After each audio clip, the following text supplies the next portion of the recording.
Subscribe करें super TV channel को और बेल आइकन को प्रेस करें लेटेस्ट वीडियोस और इन्फॉर्मेशन के लिए। की मोल कर रहे हैं?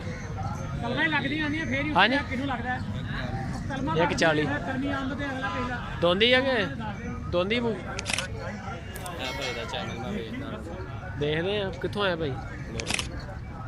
क्या बात है जरा कन्ने तो तोल के देंगे कितने रहे केड़ी नस्ल धनी दी की मोल शोल कर रहे हैं की मोल कर 55,000 रुपया। नंबर शंबर है अपने को? मोबाइल नंबर नहीं है। इन्हों की उम्र किन्नी का?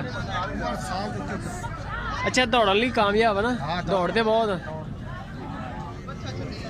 धनी नस्ल के बच्चे रेसा वाले बच्चे 55,000 किन्ने पैसे मांग रहे हो ये? 55 का। ये केड़ी नस्ल है? स्याहीवाल नस्ल।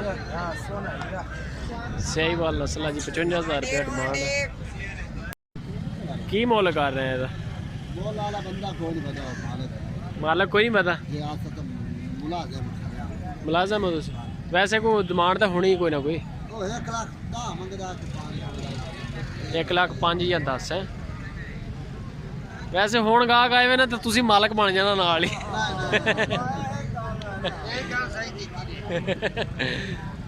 बाबा जी तुसी की कर रहे हैं मुल? हुण बाबे दी वो गल हो गई।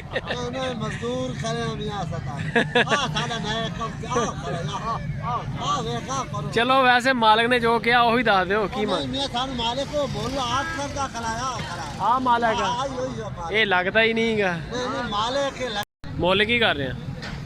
मुल की कर रहे हैं? लाख रुपया। दोंदी है खीरी है? दोंदी है। मुँह जो दो दंद 1 लाख रुपया।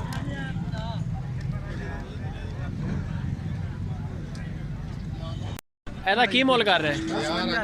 55। मोबाइल नंबर है कोई? बोलो। 0302 65 39 654।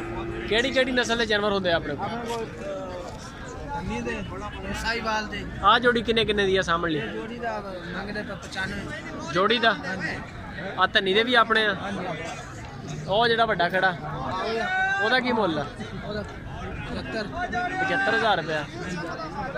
एदा 55,000 रुपया है जी। 55,000 रुपया। अच्छा जोड़ी 95,000 रुपया। स्याहीवाल।